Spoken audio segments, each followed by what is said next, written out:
ঈদের পরে হাজব্যান্ডকে খুব মিস করতেছিলাম, তাই ফ্রেন্ডকে নক করলাম, চলে একটু ঘোরাঘুরি করে আসি। ঘোরাঘুরি করলে মনটা একটু ভালো লাগবে। তো হাজব্যান্ড নাই কি হয়েছে, হাজব্যান্ডের ঘড়ি পরে চলে আসছি।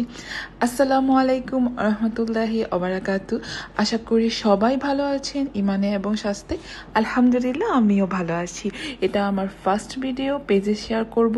যদি ভালো লেগে থাকে শেয়ার এবং লাইক করে দিয়ে যাবেন প্লিজ। তো দুইজনে মিলে চলে আসলাম খানপুরে। খানপুরে এসে দেখি প্রচণ্ড পরিমাণে ভিড় এবং মেসি অবস্থা। তো আমরা একটা স্টল সিলেক্ট করলাম। খাবারের মধ্যে নিলাম মিট বক্সটা আসলেই খুব মজার ছিল।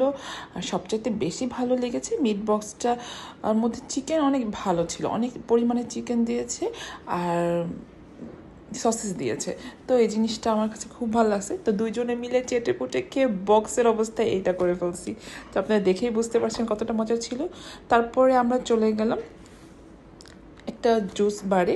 তো সেখান থেকে আমরা কোল্ড কফি অর্ডার করেছি। তো কোল্ড কফি অর্ডার করে দুজনে খেতে খেতে অনেক গল্প করেছি। আর কোল্ড কফিটা প্রচুর রিফ্রেশিং ছিল, অনেক গরম ছিল।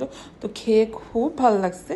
তারপরে একটু হাঁটাহাঁটি করে আমরা আরেকটা স্টলে চলে গেলাম। আমার ফ্রেন্ড খাবার নাকি খুবই মজা, তো আমরাও ট্রাই করি, দেখি কেমন লাগে। তো আমরা দেখে ডিসাইড করলাম যে আমরা রাইস নেই আর রাইস বল নেই। তো আমার ফ্রেন্ডের রাইস বলটার নাম ছিল কাটসু রাইস আর আমারটা ছিল সেট মেনু। আমারটার মধ্যে ছিল chicken fry, light vegetable and rice. আর আমার ফ্রেন্ডেরটা আমি একটু ট্রাই করতেছিলাম, দেখি কেমন লাগে। আসলেই খুব মজা। চিকেনটা খুবই ক্রিস্পি ছিল এবং ভিতরে খুব জুসি ছিল। যারা মেয়োনিজ পছন্দ করে তাদের জন্য এটা। আর আমি তেমন একটা মেয়োনিজ পছন্দ করি না, তার জন্য আমি এই সেট মেনুটা নিয়েছি। আমার ভেজিটেবলটা খুব মজা ছিল। ফ্রেন্ডকে বললাম যে তুই একটু ট্রাই কর। তো ও ট্রাই করতেছে, ওর খেয়ে বলতেছে যে না আসলেই খুব মজা।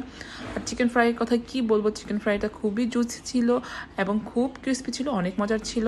তারপরে আমরা কিছু ছবি তুললাম, অনেক সুন্দর একটা সময় কাটালাম, অনেক গল্প করলাম। আলহামদুলিল্লাহ আইসক্রিম খেতে খেতে সুন্দর মুহূর্তটাকে স্মৃতি করে বাসায় চলে আসলাম। আল্লাহ হাফেজ।